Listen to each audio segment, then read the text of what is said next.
Com o mês do Halloween começando, temos também uma nova temporada da série do nosso brinquedo assassino preferido, que retorna com planos ainda mais ambiciosos e inusitados do que nunca. Bora conversar sobre o primeiro episódio da terceira temporada? Vim até uniformizado aqui com a camiseta nova do Clube Box. Episódio de hoje, Murder at 1600, escrito por Don Mancini e Nick Ziegler e dirigido por Jeff Hanfroe. Chuck na Casa Branca? Quem é que poderia imaginar?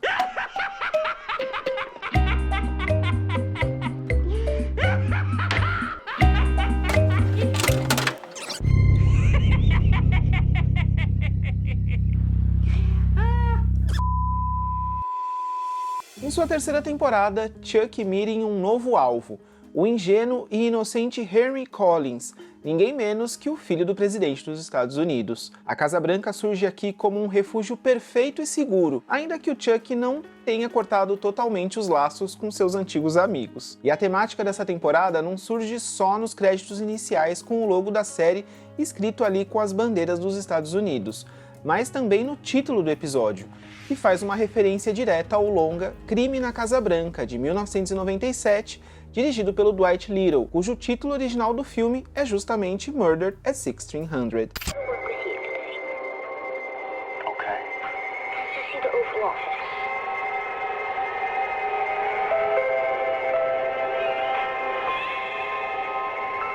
Abrindo com uma cena tensa e carregada de suspense, a abertura desse episódio já apresenta o clima de casa mal assombrada que a Casa Branca vai ganhar com seu novo morador.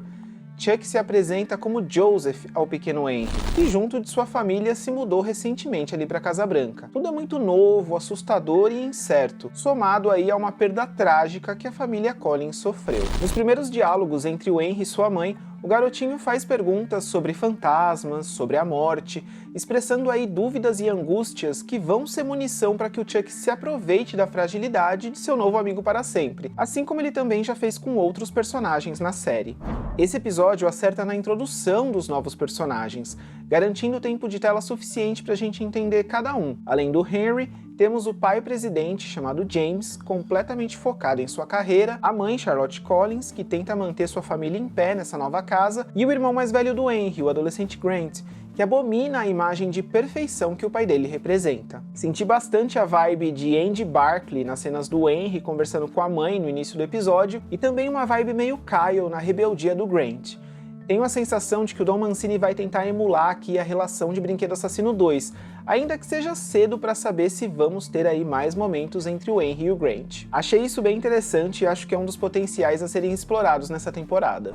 No centro da família Collins, a gente tem aí uma tragédia que aconteceu até antes dos eventos desse primeiro episódio da terceira temporada, que foi a morte do filho mais novo, e é uma informação muito importante para dar uma outra camada aos personagens da mãe e do pai, por exemplo, que assim como os filhos ainda estão tentando sobreviver ao luto. Eu gostei bastante dessa parte do episódio que se passa na Casa Branca, que apesar de ser bem introdutória, já entregou momentos ótimos, como a cena de abertura com o Henry achando que tem um fantasma em seu quarto, ou mesmo a morte inesperada e sangrenta de um personagem que parecia que ia ter um papel importante na temporada, o segurança Ted, que meio que a gente acaba se apegando por ele ser tão atencioso assim com o Henry, né? Então a morte dele surge ali como uma surpresa logo nesse primeiro episódio. A cena de abertura, aliás, já definiu bem o tom mais sério de terror que essa temporada promete trazer, ao contrário da segunda, que foi abraçando cada vez mais o humor.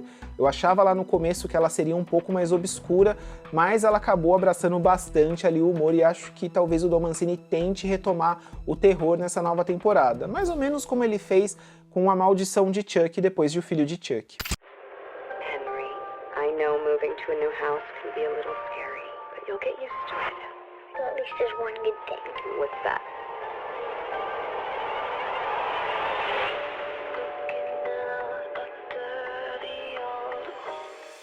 O humor ácido se mantém aqui, mas a ambientação parece mais carregada de perigo e medo. Talvez por conta da temática envolvendo a morte ser tão presente nos questionamentos do Henry.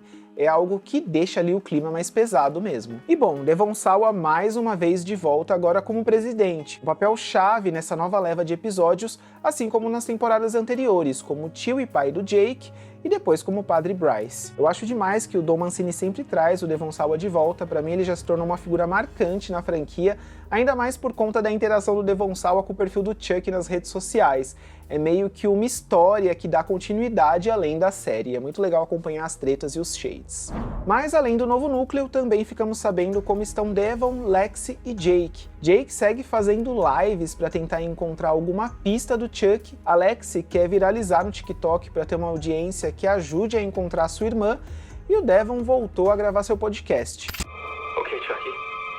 You wanna play? Let's play. Now give us a clue. I just did.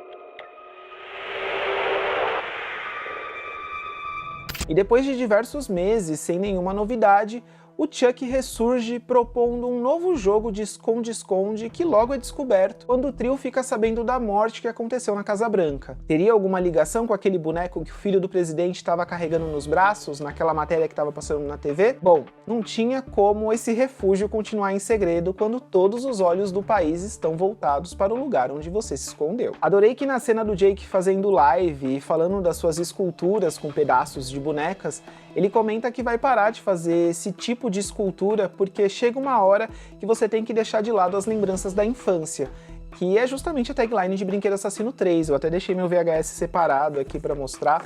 Aqui na capa tá, né, algumas lembranças da infância morrem, outras matam. O terceiro filme da franquia, inclusive, acho que vem muito à mente nesse episódio, inclusive ali naquela cena do velório, com aquelas armas, traz muito o clima do terceiro filme. E ainda falando no trio, o que você achou da volta da professora cuidando ali deles? Eu gosto demais dessa personagem e queria que ela fosse mais participativa nessa temporada junto com os adolescentes, tentando ali enfrentar o Chuck. Vamos ver como o Don Mancini pretende trabalhar a história dela aqui nessa nova fase. E não posso deixar de comentar também da jornalista desconfiada, sempre com perguntas afiadas ali nas coletivas da presidência. Pelas poucas cenas envolvendo essa personagem, já deu pra ver que ela tá bem determinada a descobrir o que tá acontecendo de incomum ali na Casa Branca. Ainda mais depois da morte trágica que aconteceu no quarto do filho do presidente dos Estados Unidos. Eu realmente espero que o Don Mancini siga firme e forte no terror, mantendo como base a ambientação apresentada nesse primeiro episódio. Aquele final com o movimento de câmera e a imagem congelada do Jake, do Devon e da Lexi foi muito legal. Seria interessante se todos os episódios dessa temporada terminassem dessa maneira, uma imagem congelada representando ali uma ameaça que pode ser a vir trabalhada num próximo episódio. Novos personagens interessantes, morte extremamente sangrenta e o clima de terror se mostrando mais forte. Me conta nos comentários o que você achou desse início de temporada e se você curtiu assim como eu. Tá no mesmo nível das temporadas anteriores? Acha que vai seguir um caminho diferente? Vamos bater um papo aí sobre a série e compartilhar nossas teorias do que pode acontecer nos próximos episódios. Muito obrigado por ter assistido até aqui. Se você gostou do conteúdo, deixa um like nesse vídeo para que chegue a mais fãs da série e dos filmes também, porque aqui no Filmes Encontrados tem muito conteúdo sobre Brinquedo Assassino, tanto sobre os filmes como sobre a série. Eu fiz vídeo sobre as duas temporadas, então assim, tem muito conteúdo para maratonar. A gente se vê então no próximo vídeo. Até lá!